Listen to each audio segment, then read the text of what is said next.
Halo semuanya, selamat pagi.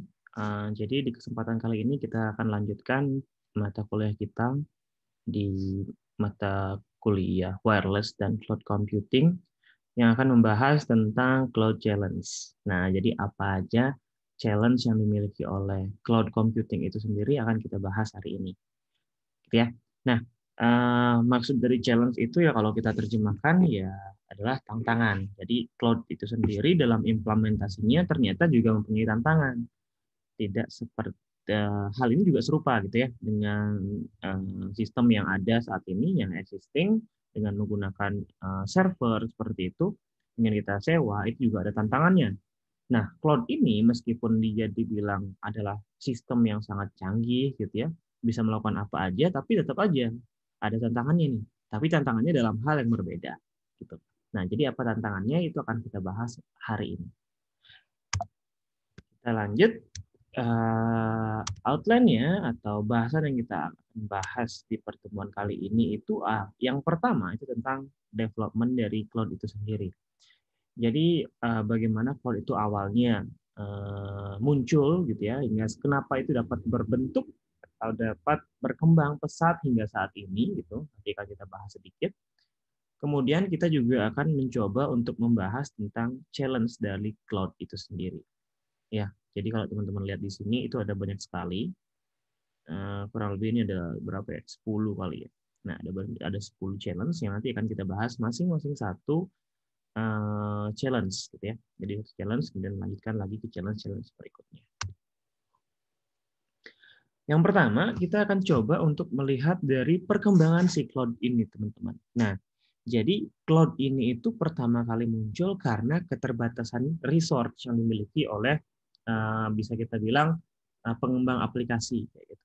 Jadi dia itu membutuhkan resource yang sangat besar gitu, sedangkan yang disewakan oleh pihak third party, misalkan kalau di Indonesia misalkan seperti Niaga Hoster, Dewa Web, Indo Webster, gitu itu rata-rata tidak memenuhi kebutuhan mereka gitu. Jadi mereka memerlukan yang lebih kuat, yang lebih canggih nih.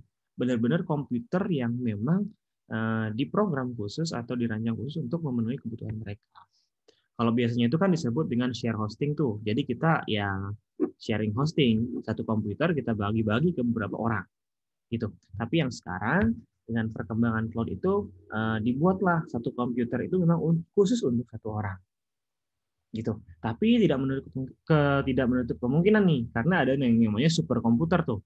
Superkomputer itu mampu menjalankan beberapa operating system sekaligus, gitu teman-teman. Jadi tetap ada kemungkinan ya. Maksudnya tetap ada kemungkinan bahwasannya satu komputer itu dapat dibagi menjadi beberapa cloud untuk setiap orang gitu ya, untuk setiap penggunanya. Nah, kemudian berdasarkan dari kebutuhan tersebut, adalah beberapa orang yang mencoba untuk memberikan servis tersebut, teman-teman. Servis ini maksudnya yang tadi, oke, pakai komputer saya aja, gitu kan? Karena misalkan dia mempunyai komputer yang super komputer seperti itu, kemudian akhirnya disewa dan mendapatkan penghasilan, teman-teman di sini. Nah, penghasilan ini dengan perkembangan penyewaan tersebut itu seiring berjalan dengan apa ya bisa dibilang mulus gitu lah ya, mulus. Kemudian ini bisa menjadi bisnis yang menjanjikan di mana orang-orang saat ini membutuhkan komputasi yang sangat tinggi kan gitu ya, komputasi yang sangat tinggi dengan kelebihan-kelebihan yang sangat apa ya sangat banyak gitu ya, sehingga seperti yang telah kita bahas pada minggu-minggu sebelumnya, cloud computing itu sangat memiliki kelebihan yang sangat banyak. Sehingga berdasarkan dua hal tersebut bisa kita lihat cloud itu menjadi seperti hari ini, teman-teman. Di mana cloud itu digunakan secara masif oleh siapa aja. Bahkan kalau dulu misalkan awalnya itu memang cloud ini diperuntukkan untuk perusahaan yang memang menyediakan jasa layanan, misalkan seperti Facebook gitu misalkan, atau misalkan kita bilang seperti Instagram dan lain-lain. Namun sekarang bahkan orang-orang seperti kita, dosen, mahasiswa, atau praktisi lain, itu secara individual atau secara personal itu dapat memanfaatkan cloud ini juga, gitu ya. Setiap orang dapat memanfaatkan cloud ini. Tapi kembali ingat, cost yang digunakan atau cost yang dibebankan kepada setiap pengguna itu berdasarkan beban yang digunakan. Jadi semakin banyak kita menggunakan resource yang ada di cloud itu, ya semakin banyak kita dikenakan beban atau charge-nya semakin tinggi. Gitu ya. Oke. Kurang lebih seperti itu. Kemudian perkembangan cloud itu teman-teman, ini ada dari tahun 2017 sampai tahun 2021. Ini adalah prediksi ya. Prediksi di mana terdapat sangat banyak sekali pengguna dari cloud computing ini. Marketnya itu ada sekitar 278 billion, teman-teman. Billion ya. Ini dalam bentuk USD. Itu sangat banyak ya jadinya. Kemudian beberapa company atau beberapa perusahaan yang paling berjaya bisa kita bilang itu ada Alibaba, kemudian ada Amazon, kemudian ada Google dan Microsoft. Nah, perlu diketahui sekarang kita sedang penjajakan teman-teman ke Alibaba Group. Nah, Alibaba kemarin sempat menawarkan ada program gratis. Kita ada program gratis yang memungkinkan teman-teman untuk dapat mengikuti latihan untuk mencoba cloud computingnya si Alibaba gitu ya dengan gratis, dan ada juga beberapa video tutorialnya. Nah, kemarin saya dengan Pak Wika sempat berdiskusi tentang ini, dan kami berdua sempat diundang juga nih ke dalam meeting Zoom dengan pihak Alibaba. Nah, semoga nanti cepat nih, sehingga nanti saya harap mungkin kalau bisa berlangsung sebelum UAS, mungkin itu yang saya jadikan UAS nantinya. Gitu teman-teman, Alibaba gitu ya. Kita dikasih gratis servisnya, teman-teman mahasiswa bisa mengikuti itu. Jadi harapannya adalah benar-benar jadinya nanti kita akan melakukan praktek. Itu teman-teman. Itu dari Alibaba. Kalau dari yang Amazon ada, tapi ini cenderung dia itu berbayar teman-teman. Jadi harus mempunyai kartu kredit. Gitu ya, kartu kredit paling tidak ya Genius lah, untuk dapat melakukan aktivasi ke Amazonnya. Gitu. Begitu juga dengan Google Cloud Service, kemudian Microsoft Azure juga seperti itu. Oke, berdoa aja semoga nanti yang Alibaba itu dapat segera gitu ya teman-teman untuk kita implementasikan di kampus. Ingat ya, karena gratis, kemudian Alibaba ini juga grup yang sangat besar kita bisa lihat. Selanjutnya Gartner, ini seorang researcher mengemukakan bahwasannya pada tahun 2019 itu pertumbuhan dari cloud computing itu sangat tinggi, teman-teman. Sekitar 206. Ini ya, 206. Kemudian dan di tahun 2022 gitu ya, diprediksi bahwasannya setiap organisasi atau bisa dibilang setiap perusahaan itu akan menggunakan layanan cloud ini, teman-teman, sebagai servis utamanya. Kalau sekarang mungkin masih banyak beberapa perusahaan itu yang menggunakan share hosting. Tapi ke depannya pada tahun 2022 ini diprediksi ada 90% perusahaan di dunia ini yang sudah menggunakan cloud computing. Gitu. Jadi sangat besar nih ya di tahun 2022. Itu sekitar 2 tahun lagi tuh. Jadi teman-teman peluang bekerja di dalam dunia ini untuk teknik informatika juga sangat besar gitu ya. Karena bisa dilihat nih tahun 2022 banyak banget yang dicari gitu ya. Setiap perusahaan ya bisa diprediksi akan berubah ke dalam basisnya cloud gitu, menggunakan teknologi cloud, sehingga dibutuhkan pasti orang-orang yang bisa menggunakan atau mengoperasikan cloud ini. Oke. Selanjutnya kita akan mencoba untuk membahas tentang isunya. Ada 10 teman-teman ya. Yang pertama itu kita masuk ke dalam isu security. Nah, kenapa security, Pak? Kan katanya cloud itu aman gitu ya. Tapi kenapa sekarang menjadi isunya security? Nah, ini saya buat dalam bahasa Indonesia ya, teman-teman. Nah, cloud ini ya bisa kita bilang aman ya, memang aman gitu, teman-teman. Namun dalam survei yang dilakukan gitu ya di tahun 2018 menyatakan bahwasanya cloud itu memiliki tingkat keamanan yang kurang pada saat itu. Pada tahun 2018 teman-teman. Itu keamanannya sangat kurang. Itu menyatakan sekitar 77% yang dihadapi oleh setiap perusahaan yang menggunakan cloud itu adalah masalah keamanan. Gitu. Namun yang sekarang fitur-fitur yang dimiliki oleh cloud itu sudah sangat canggih dan sudah sangat paten lah, bisa digunakan untuk security. Jadi sangat aman. Namun yang menjadi security issue saat ini adalah posisinya, teman-teman. Jadi lokasi dari si cloud service ini. Misalkan cloud service itu ada di bagian Ohio atau di Singapura. Nah, security issue-nya itu adalah security issue secara fisikal. Jadi bagaimana kita mensecure atau mengamankan server atau komputer dari cloud ini yang ada di Singapura itu, gitu. Ya kembali itu bukan tugas kita sebenarnya, tapi itu menjadi salah satu isu yang mungkin terjadi. Karena bisa saja cloud tersebut atau komputer-komputer tersebut diserang misalkan, atau listriknya mati dan lain-lain. Itu banyak sekali yang bisa terjadi. Itu yang pertama ya, security issue. Kemudian yang kedua, isunya itu adalah tentang cost management. Jadi bisa dibilang kalau cost management ini ya berkaitan dengan duit ya teman-teman ya. Karena kembali tadi apa namanya, pada saat kita berbicara cloud computing, kita membayar seperti istilah yang kemarin, pay as you go. Jadi kita membayar sesuai dengan yang kita gunakan. Kalau kita pakai 1 GB kemampuan komputasi, misalkan kemampuan komputasi storage gitu ya, kita bayarnya berapa? Gitu teman-teman. Itu ada perhitungannya tuh.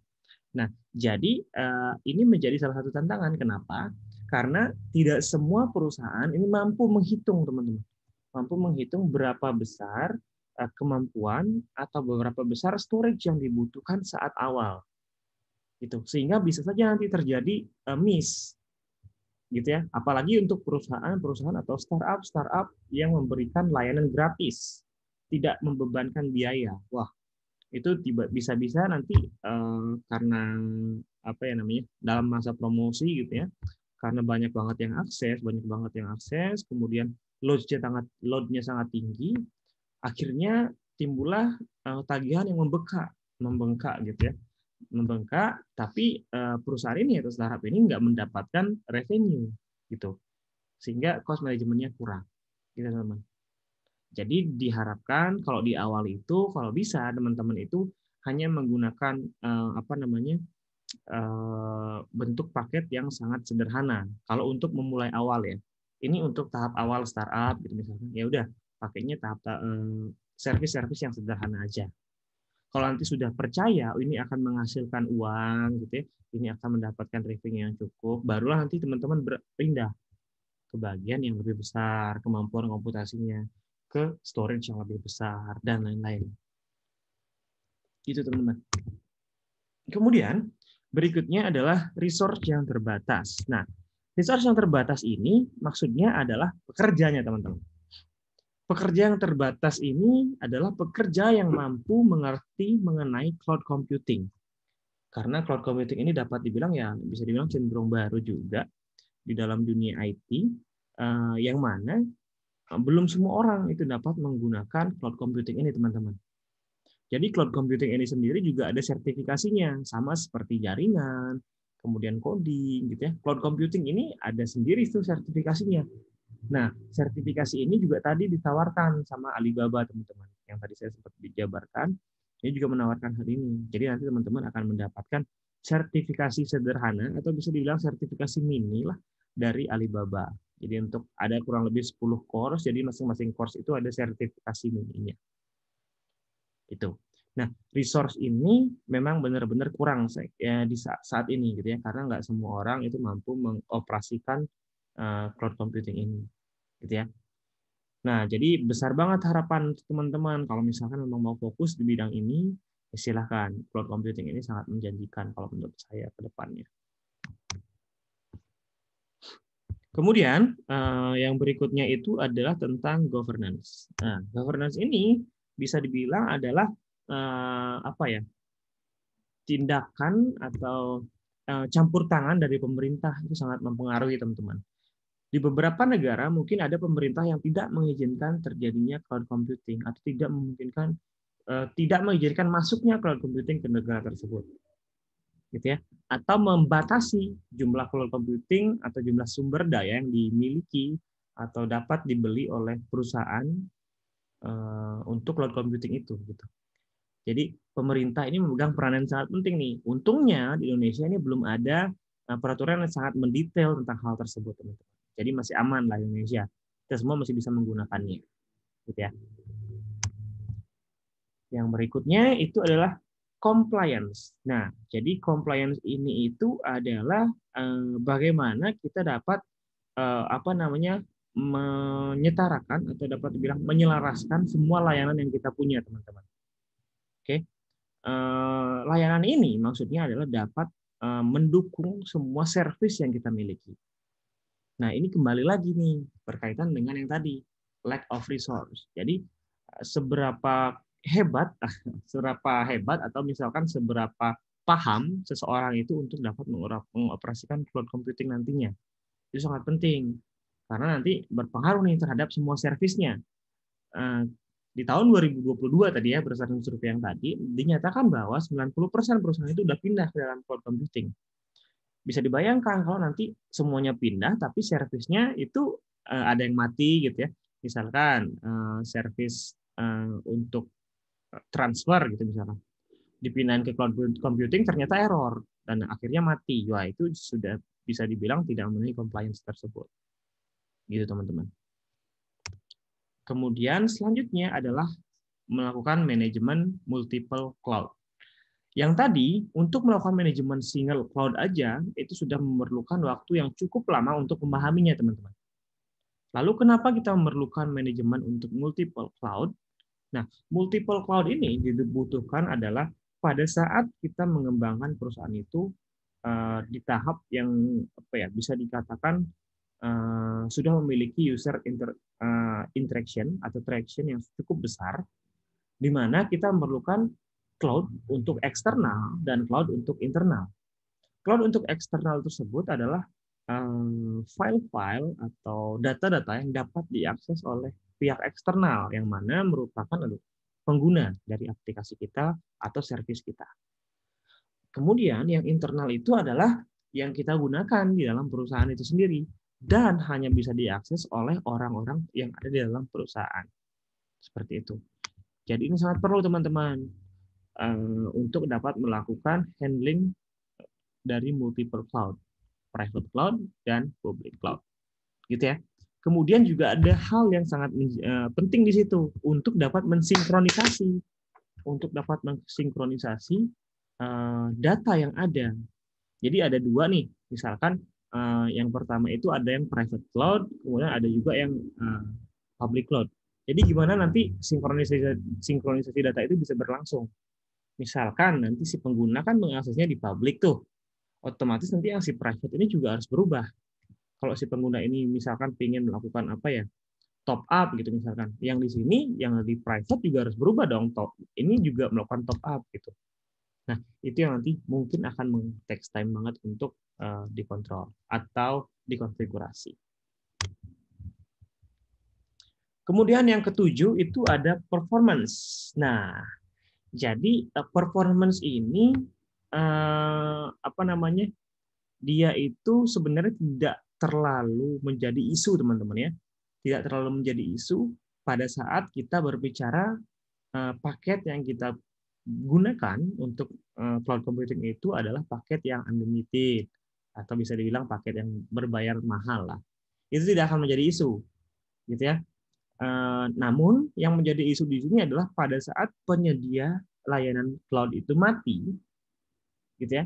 Mati ini maksudnya misalkan kayak kemarin tuh sempat kalau teman-teman lihat YouTube itu sempat Google itu sempat down.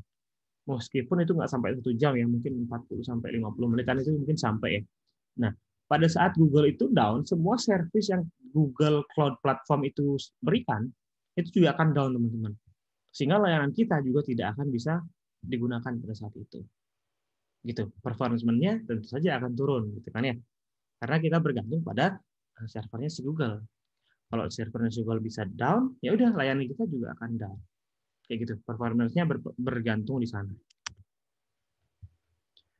Kemudian building private cloud. Nah, yang tadi nih hubungannya multiple cloud managing-nya dan sekarang itu building private cloud. Nah, private cloud ini yang seperti tadi saya bilang teman-teman, dia itu digunakan di dalam perusahaan dan hanya diakses oleh internal perusahaan. Sehingga cloud ini hanya dapat diakses di dalam perusahaan. Maksudnya di dalam perusahaan itu adalah di dalam gedung perusahaan tersebut. Atau dapat diakses dari luar yang menggunakan akses seperti VPN, kayak gitu teman-teman. Itu dapat dilakukan. Gitu ya. Jadi sifatnya itu ya bisa dibilang intranet lah. Jadi internet yang hanya ada di dalam satu gedung. Misalkan ini gedung ini, ya sudah. Nanti semua cloud itu hanya bisa diakses dari gedung ini aja. Kalau misalkan nanti punya rumah di sini, yang ada di luar gedung, itu tidak akan bisa akses ke sini. Yang akan bisa ya. Jadi nanti misalkan teman-teman harus melewati jalur VPN dulu, gitu ya. Ada tunnelnya di sini, VPN, baru nanti bisa lewat. Gitu. Jadi private cloud ini sangat penting, kembali lagi tadi untuk perusahaan-perusahaan yang sudah memiliki traction yang sangat tinggi. Gitu ya. Misalkan kayak Tokopedia, Bukalapak, kemudian ada Traveloka, ya yang bisa dibilang adalah startup unicorn di Indonesia. Kemudian yang berikutnya itu adalah segmented usage dan adoption. Nah, segmentasi ini diperlukan untuk membuat akses kontrol ke setiap user, teman-teman. Nah, kembali ini juga berhubungan dengan yang tadi namanya resource, lack of resource. Resource yang dimiliki itu harus mampu untuk melakukan controlling terhadap setiap penggunanya. Gitu ya. Jadi si A ini dia itu berupa customer ini dapat melakukan apa aja. Gitu ya. Kemudian si B ini dia itu adalah direktur. Direktur itu misalkan dapat melakukan apa aja nih? Dia bisa mengakses di private cloud bisa. Dia bisa akses di public cloud bisa. Gitu misalkan seperti itu jatuhnya. Atau dia ini adalah hanya pegawai customer service gitu misalkan. Ya udah dia hanya bisa mengakses di private cloud. Di private cloud-nya itu pun dia tidak bisa mengakses semua bagian. Dia hanya bisa mengakses bagian yang memang khusus untuk customer service saja. Gitu. Itu juga harus diperhatikan nanti teman-teman. Jadi ini sangat kompleks memang, tapi jika dipelajari dengan matang itu nanti akan lebih mudah seperti itu. Dan yang terakhir ini ada yang namanya migration. Nah, migration ini kenapa menjadi hal yang penting? Migration atau migrasi ini adalah perpindahan, teman-teman. Perpindahan data, perpindahan operating system, dan perpindahan keseluruhan dari aplikasi atau dari layanan yang kita punya. Nah, migrasi ini biasanya terjadi ketika perusahaan atau orang atau individu ini ingin memindahkan layanan yang dimiliki atau aplikasi yang dimiliki dari yang awalnya shared hosting yang seperti yang ada sekarang ya, itu dirubah menjadi ke cloud base. Gitu. Nah, cloud base ini itu cloud base, migrasi ke cloud base ini memerlukan waktu yang tidak singkat, teman-teman ya. Itu akan takes time di awalnya gitu ya, karena memang pada saat awal karena kita masih awam gitu ya, itu akan takes time banget. Tapi kembali kalau datanya itu memang sangat banyak, perusahaan yang sangat besar gitu ya, dan dia itu baru pindah ke cloud, ya itu memang benar-benar akan takes time banget. Gitu. Nah, di sini survei yang dilakukan oleh si Velostrata ini menunjukkan bahwa 95% perusahaan saat ini yang ada di dunia ini di tahun 2019 ya, ini 2019 yang saya ambil datanya. 2019 menunjukkan bahwa ada 95% perusahaan yang sedang melakukan migrasi aplikasi ke cloud computing. Sangat banyak kan ya? Aplikasi-aplikasi itu dimigrasikan ke cloud computing. Gitu teman-teman. Jadi ini merupakan tantangan-tantangan yang dimiliki oleh si cloud computing itu. Kemudian nanti teman-teman diharuskan atau diharapkan jika ingin berkarir di dunia cloud computing ini, kesempatannya pasti akan sangat besar teman-teman. Karena seperti yang tadi menurut survei, itu akan terjadi peningkatan jumlah penggunaan dari cloud computing ini oleh perusahaan di tahun 2022. 1 tahun lagi tuh, apalagi sekarang semuanya udah serba online gitu kan ya, karena dampak pandemi COVID ini. Wah, cloud computing itu pasti akan sangat untung nanti ke depannya. Gitu. Teman-teman juga dapat belajar mengenai cloud computing challenge ini atau mengenai cloud computing lain itu dari course-course yang ada gratis gitu ya, secara online. Banyak kok teman-teman. Kemudian untuk pertemuan berikutnya mungkin kita akan coba untuk menggunakan AWS. Saya ada dua opsi sebenarnya. Atau satu lagi, saya lupa namanya, yang digunakan untuk cloud storage, yang mungkin saya sempat share juga di Spada minggu lalu ya teman-teman, atau 2 minggu lalu ya, sorry, 2 minggu lalu tentang membuat storage menggunakan apa gitu, saya juga lupa namanya. Nah, mungkin itu kita akan coba ambil salah satunya ya, menggunakan AWS kah, kita membuat web server biasa dengan cloud computing, atau membuat sebuah database atau storage berdasarkan atau menggunakan yang namanya cloud computing. Gitu, teman-teman. Nah, saya rasa sekian untuk materi ini. Jadi tadi rangkumannya itu ada beberapa hal. Yang pertama itu perkembangan cloud computing itu sangat besar, teman-teman ya. Sangat besar karena awalnya itu ada terjadi kebutuhan pengguna yang membutuhkan kemampuan komputasi yang besar, storage yang besar, sehingga ada seseorang yang mungkin yang menawarkan, oh ini nih pakai punya saya aja. Kemudian revenue-nya bertingkat, bertambah, akhirnya jadikanlah sebuah bisnis, yaitu cloud computing yang kita lihat saat ini. Gitu. Kemudian isunya itu ada banyak hal, misalkan yang pertama itu adalah security, kemudian cost management, kemudian lack of resource, kemudian governance, kemudian compliance, ada juga multiple cloud yang berkaitan dengan private cloud, kemudian performance kalau penyedia jasa cloud kita itu layanannya down kayak Google kemarin, kemudian segmented usage dan adoption, ini memberikan assigned rule ke setiap user yang ada di cloud, dan yang terakhir itu adalah migrasi dari yang shared hosting ke cloud. Nah, seperti itu. Jadi ada banyak sekali tantangannya. Nah, nanti kalau teman-teman mampu menguasai semua ini, saya yakin 100% nanti akan teman-teman akan mudah sekali mendapatkan pekerjaan di bidang cloud computing. Nah, seperti teman-teman, saya rasa pertemuan hari ini saya cukupkan sampai di sini. Terima kasih atas waktunya. Sampai ketemu di minggu depan. Dan ingat, kita akan mencoba untuk menggunakan, saya juga lupa namanya, lupa banget, AWS atau satu lagi ya, yang berkaitan dengan cloud storage. Kayak gitu. Sampai jumpa di minggu depan. Terima kasih dan selamat pagi.